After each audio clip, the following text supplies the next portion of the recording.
사랑합니다. 성도 여러분, 오늘도 성령께서 함께 하시기를 기도합니다. 미가서 6장 8절 말씀 읽어드리겠습니다. 사람아, 주께서 선한 것이 무엇임을 내게 보이셨나니 여호와께서 내게 구하시는 것은 오직 정의를 행하며 인자를 사랑하며 겸손하게 내 하나님과 함께 행하는 것이 아니냐.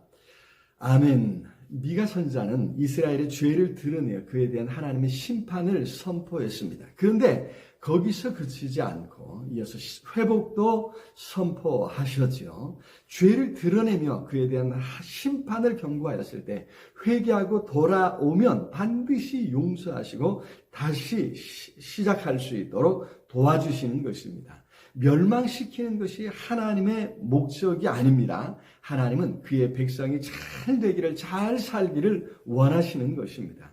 그래서 하나님께서 주신 말씀에는 하나님의 뜨거운 사랑이 담겨 있음을 잊지 말아야 합니다. 하나님께서 죄를 드러내실 때 부끄럽고 또 아플 것입니다. 그렇다고 실망하고 때로는 기분 나빠하며 하나님을 떠나서는 안 됩니다. 오히려 우리는 하나님께서 무엇을 원하시는지를 잘 살펴봐야 합니다.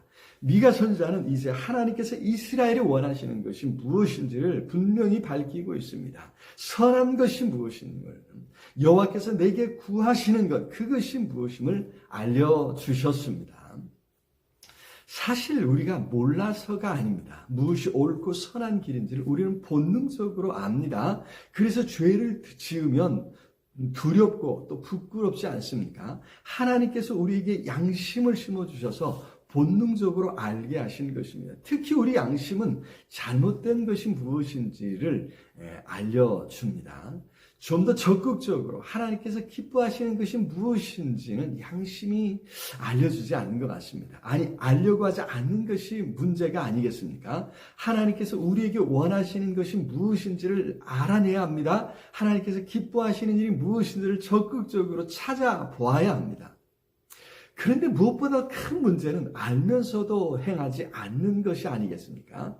여기 정의는 하나님의 속성이며 하나님의 백성이 추구해야 할 성품이기도 합니다. 하지만 힘이 있을 때 정의를 실행하기가 얼마나 어려운지 모릅니다. 힘이 있을 때, 건강이 있고 재물이 있고 시간이 있고 능력이 있을 때 그것을 어떻게 사용해야 할지 생각해야 하는 것입니다. 정의롭고 공정해야 합니다. 하나님께서 기뻐하실 일에 사용해야 합니다. 그러면서도 인자를 사랑해야 합니다. 사실 여기 인자는 하나님께서 자기 백성에게 베푸시는 언약적 사랑을 의미하는 아주 특별한 단어인데 그의 백성에게도 적용하고 있습니다. 하나님의 사랑에 반응하는 우리의 충성이요, 온유함, 또 자비로움이고 친절함을 말합니다.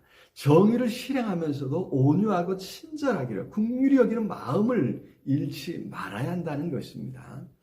사실 여기 정의와 인자, 이 둘 중 어느 하나를 자주 놓치곤 하지 않습니까? 둘 중에 하나로 치우치기가 쉽습니다. 함께 추구하기가 참 쉽지 않습니다. 하지만 그것을 함께 붙잡을 때 우리는 하나님과 함께 행할 수 있습니다. 하나님과 동행하는 것입니다.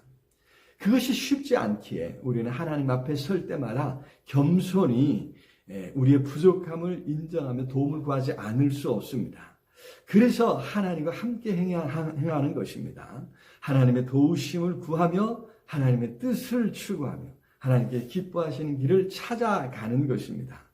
그 길을 도우시려고 성령께서 보혜사로 우리 곁에 우리와 함께 하시는 것입니다.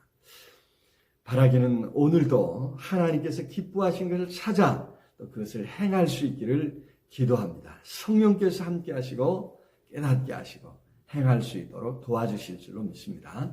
사랑의 주님 참으로 감사합니다. 오늘도 성령으로 우리와 함께 하셔서 하나님이 기뻐하시는 가장 좋은 것, 선한 길을 찾아갈 수 있도록 복을 더하여 주시옵소서. 오늘도 순간순간 성령 하나님 깨닫게 하시고 도와주옵시기를 간절히 소원하고 예수 그리스도 이름으로 기도드리옵나이다. 아멘.